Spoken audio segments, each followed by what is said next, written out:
You know, there's a huge difference between having a lot and being truly rich. It's a question that can really change how you see things, and we're going to dive deep into it with one incredible story. So that brings us to the big question, right? What really is the true measure of wealth? Is it just about what you can count in your bank account, or is it something deeper, something you feel right here in your heart? This story we're about to explore offers a pretty powerful answer. Okay, so on one hand, you've got material wealth, the stuff, the possessions. And as we're about to see, that can all just vanish in a heartbeat. But on the other hand, there's what this story calls the richness of the heart. This is an inner wealth, right? It's measured by your character, and it lasts. The story of two boys, Zaid and Yusuf, illustrates this contrast perfectly. All right, let's set the stage. Our story kicks off in this quiet, peaceful little town, and this is where we meet our two main characters. Two boys whose lives, at least on the surface, are polar opposites. And this contrast, well, it's going to set the stage for a really profound lesson about what truly matters. First up, we have Zaid. Now, Zaid's the son of a super wealthy merchant, so his world is all about comfort. We're talking fine homes, the best food, expensive clothes, you name it. He even had servants for his every need. By any definition, this kid had everything. And then there was Yusuf. His world couldn't be more different. He lived in a small, humble home. His parents, they worked with their hands, and it was a real struggle just to get by. When it came to possessions, he had next to nothing. But see, despite living in these two separate worlds, both boys went to the same school. And it's right here, first in the classroom and then later on a muddy road, that something is about to happen that will completely shake up everything Zaid has ever believed about what it means to be wealthy. So Zaid grew up thinking what a lot of people think, that his family's money made them important, made them great. But then one day, his teacher asks a question, and it wasn't about money or business. It was about something much, much deeper. It was about honesty, trust, good character. The whole class goes quiet, and then Yusuf, the kid with the simple clothes, speaks up. And what he says just silences the entire room. A person is not honored by money alone. A person is honored by truthfulness, humility, and fear of doing wrong. Zaid was just floored. He'd never imagined that this boy, of all people, could have such wisdom. And for the very first time, a little seed of doubt, a question, starts to grow in his mind. And you know what? That idea of character, it didn't stay in the classroom for long. It was about to get a real-world test. Just a few days later, a huge rainstorm hits, turning all the roads into mud. Zaid slips and goes down, his books flying everywhere into the muck. And while the other kids just stand there and laugh, Yusuf doesn't even think twice. He runs right back, helps Zaid up, and starts cleaning off his books. Zaid, totally humbled, asks him why he did it. And Yusuf's answer is simple but powerful. Helping someone in difficulty is better than remembering pride. The story says those words just entered Zaid's heart, right? This was pure character in action, a kind of wealth that Zaid was starting to realize you just can't buy. So this whole experience really got Zaid thinking. He's curious now. For the very first time, he decides to go and see where Yusuf lives. He's probably expecting to see a place full of sadness, of misery.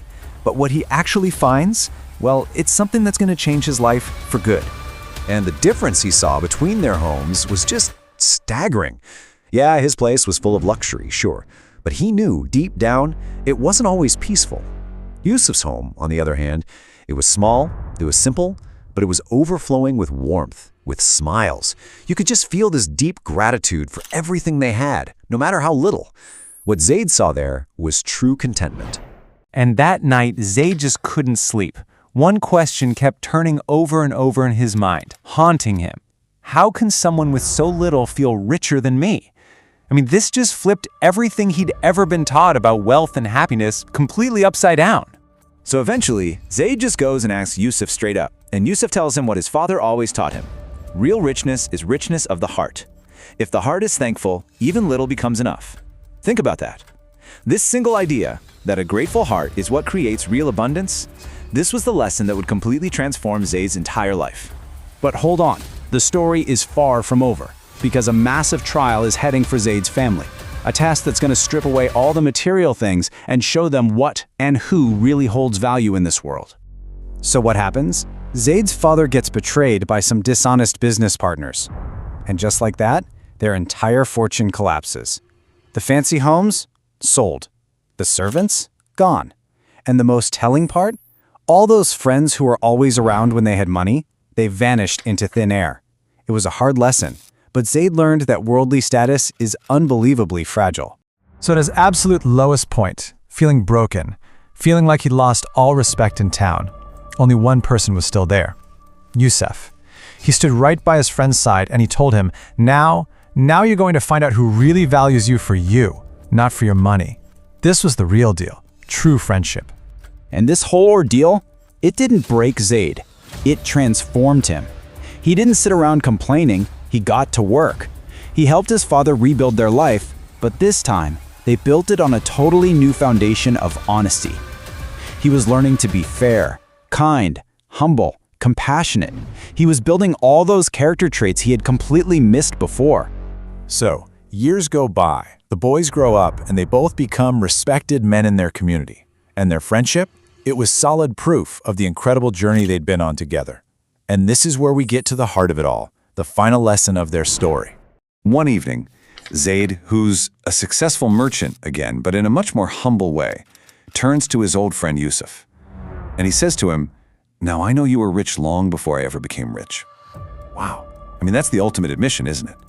Zaid finally truly got it. Yusuf's real wealth, his character, his gratitude, it had been there from the very beginning.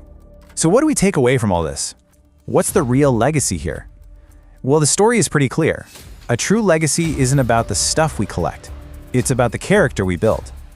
As the source says, wealth might decorate your hand, but it's character that makes your soul beautiful. When you think about it, history doesn't just remember rich people, it remembers noble people. So the real measure of a person, it comes down to qualities like these: humility, gratitude, honesty, compassion. True honor, real respect, it doesn't belong to the person with the most money. It belongs to the one who has these things. Because in the end, it really isn't about what you have. It's about who you are. So the final question for all of us isn't about how much we can pile up in our lifetime. It's much simpler and much more powerful than that. It's just, what will you be remembered for?